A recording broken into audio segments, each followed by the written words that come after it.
This is I Hear Things for Friday, October 1st, 2021, looking into the Matrix, the digital audio edition. So yesterday was International Podcast Day, and I really feel like we've lost the meaning of this sacred day as crass commercialization has taken it over.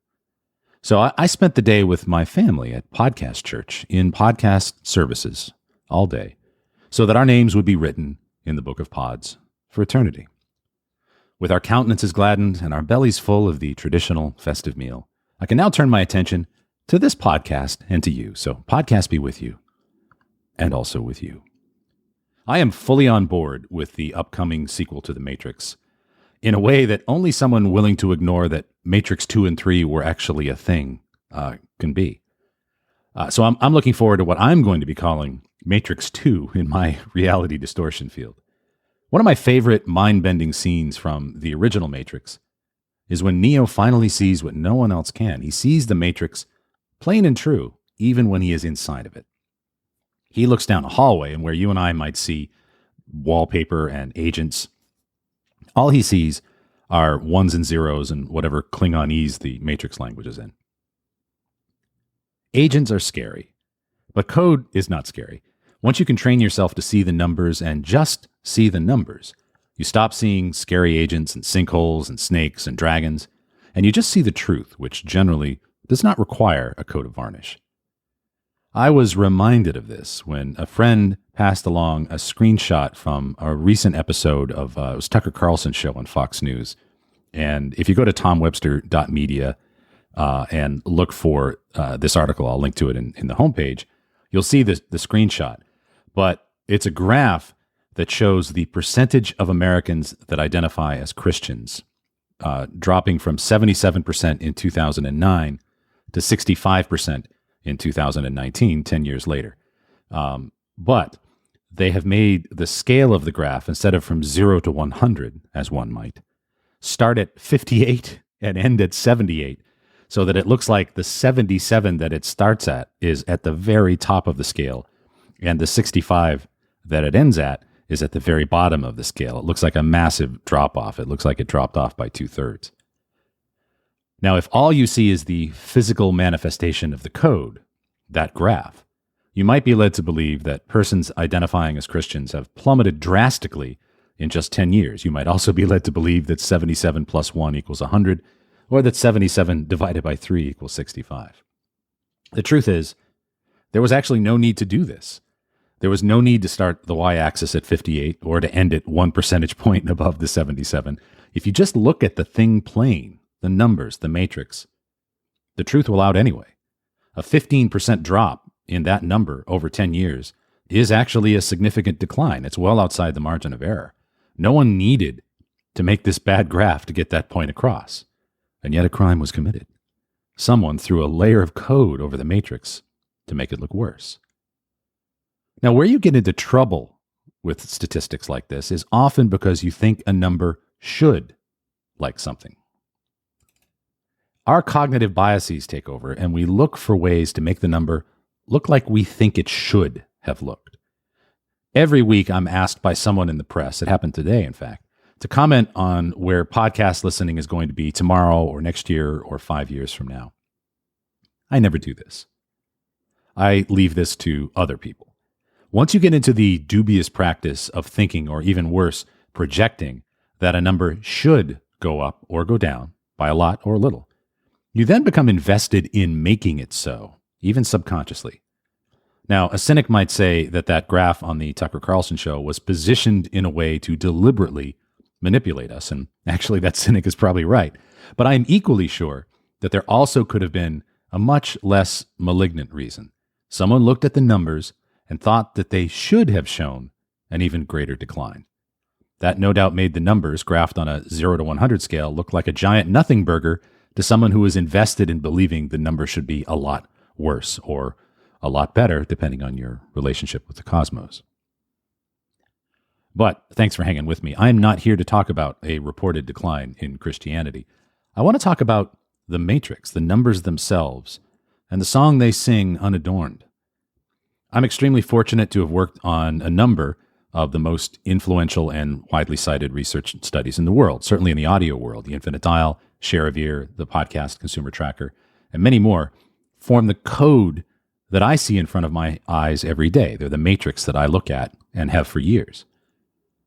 It's a discipline and a practice to look at a pile of stats about the audio space and not be consumed with thoughts that, like, I figured this would be a lot smaller, or that should be growing faster. I'm not saying I never think those things. I do. It's default thinking. But before I give voice to them, I always take a pause and I try to see the thing plain. So let's see the thing plain. On our most recent Share of Ear graph, and again, I'll link to this newsletter so that you can see it for yourselves, it shows the percentage of audio time, not humans, but time spent listening to audio, the percentage that we spend with each of the main sources of audio content in our lives. And if you follow this series and have for any length of time, you'll know that podcasting right now is around 6%. I remember when we first released our main Share of Ear graph back in 2014, podcasting was at 1.7%, which at the resolution of the graph that we released, we rounded it up to 2%. I vividly remember just being accosted by some people in the podcast industry that this number's not helping. That 2% number looked small. It's not helping us. Actually, I always thought it was. If you subtract all of the forms of audio in the Share of Ear chart and all of the forms of audio you can think of that are not advertising supported, like your own music, for instance, and then you look at podcasting as a percentage of that, podcasting's Share of Ear was and still is higher than its share of the actual money that is spent on audio every year. This graph was actually showing that more should be spent on the space, not less. But to some, that 2% Share of Ear should have been higher back then. Well, today, the share of time we spend listening to podcasts as compared to total audio has more than tripled. The total audio pie is relatively unchanged. We still listen to about 4 hours of audio per day. So a tripling in share very nearly equates to a tripling in the amount of time that America listens to podcasts. There aren't any division tricks here. Depending on who signs your checks, you can't help but look at this graph and feel something. This should be bigger, or this should be smaller. This is supposed to be dead already. I thought everyone listened to this, etc. You can't help it. But there is another stat on this graph that we occasionally but not regularly report. We always report the total Share of Ear to AM/FM content in general. Sometimes we break out the split between AM/FM content delivered on a radio receiver and AM/FM content that is consumed online. The Share of Ear consumed by the streams of AM/FM simulcast content. Now, according to our most recent data, about 5% of all the audio we listen to in America are the online streams of AM/FM stations. Does this seem like a lot to you? Does it seem like a little? Well, it all depends on your perspective. We released a look at AM/FM in isolation a couple of weeks ago. It's linked in the show notes, and basically took everything but AM/FM radio off of the pie and redrew it. And it showed that streaming was about 12% of the AM/FM pie, and terrestrial broadcasting about 88% of the pie. Now, some people saw that 12% number as low. Others saw it as encouraging. Again, it depends on who signs your checks. But let's look at the matrix for what it is. Let's strip away everything else. Podcasting is now 6% of all audio listening. And AM/FM streams are now 5% of all audio listening. And this makes a whole bunch of things true, and none of them require any adornment whatsoever. Here are three. Number one, terrestrial AM/FM radio's share is declining. It's a hard truth. Number two, streamed AM/FM's share of ear is increasing.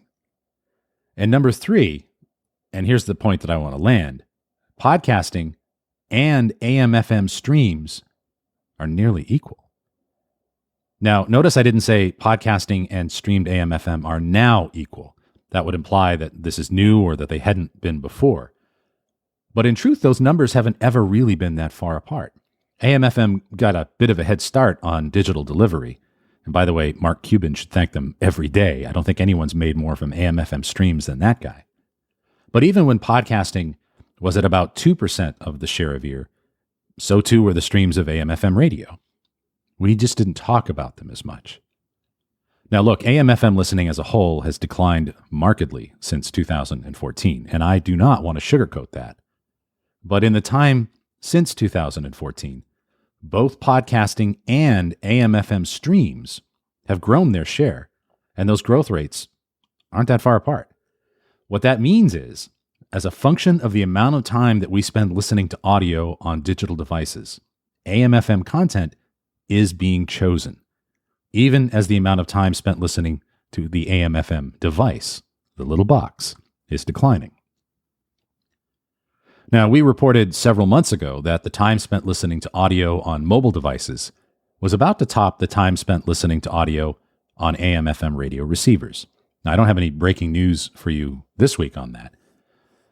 But when you see that time spent listening on radio receivers is going down, but time spent listening to AM/FM streams is going up, it isn't as easy to just assert that radio is going away or that radio, the medium, is going to be replaced. What it does underscore, as my Edison colleague Megan Lazovic has written in the past in an article I'll link to, is that radio has a hardware problem. And all of this brings up the what-if scenario that I know has frustrated some of the smartest people in radio. What if all of the lobbying to get smartphone manufacturers, notably Apple, to include FM receivers in their phones had been successful? The iPhone prior to Model 7 already had these chips built in, but they weren't activated or integrated into the iOS, at least that we could see. Now, at the time, I remember being skeptical about these lobbying efforts, right? I remember thinking, well, if the market really wanted this, they would clamor for it, right? And the manufacturers were and will continue to be driven by market need. But just because people weren't clamoring for a radio in their phone doesn't mean they wouldn't have used it, and used it a lot if it were there. Either way, I don't think the will of the market was fully heard. Now, I have no wish to relitigate any of that. My only point in looking at this one share of ear graph is to look at the data plain and true. Time spent listening to AM/FM streams has grown nearly in lockstep with podcasts. We don't talk about it. It's been there the whole time. And yeah, there's a tremendous amount of default listening that occurs in cars because it's easy and the radio is standard equipment. But I think it would be flawed thinking to believe that radio will just disappear once we all have fully integrated voice-controlled online entertainment systems in our dashboards. Because given the ability to listen to nearly anything on their mobile phones, people do choose to listen to radio. Now, we don't have radio manufacturers holding oversubscribed online events every September to announce Radio 11 or Radio 12 Pro Max Jr. So, yeah, people aren't choosing the radio as in the box, but they will choose radio. I'm Tom Webster. Thanks for listening to I Hear Things for October 1st, 2021. I'll see you next week.